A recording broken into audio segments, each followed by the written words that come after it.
Olfeta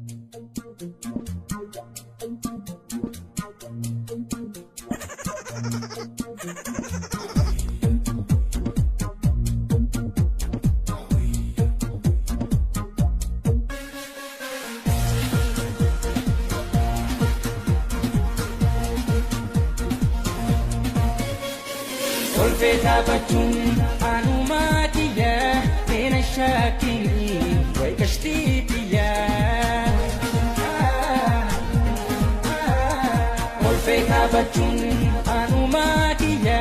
tena shakini waikashtitiya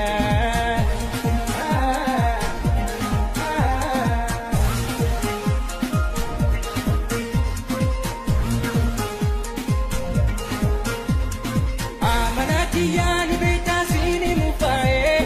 akka ankol feta bachuna da kotahe kalbin tay si waswasa barwan jire shakki ibbe wal aman kan wajibare tole wa tole narran tayin tole nasif ya wali galle jalal shakki male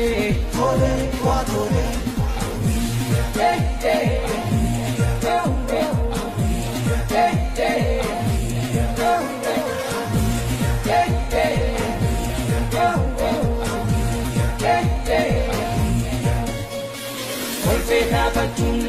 anumatiya tena shakini waikashtitiya Olfeta bachun anumatiya tena shakini waikashtitiya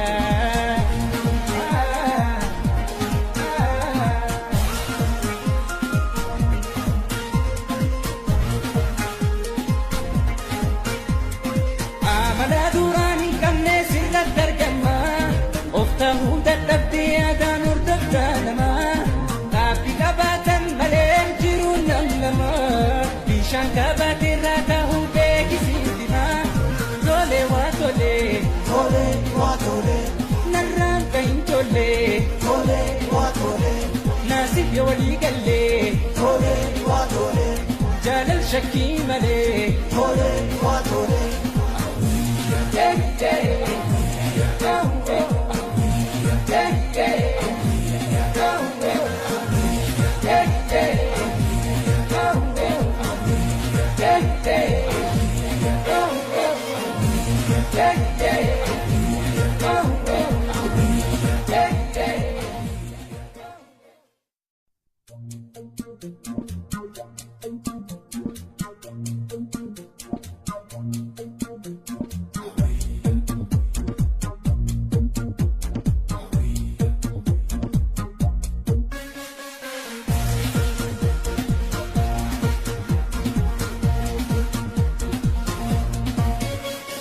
Olfeta bachun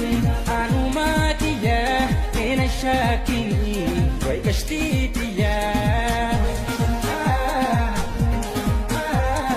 Olfeta bachun anumatiya tena shakini waikashtitiya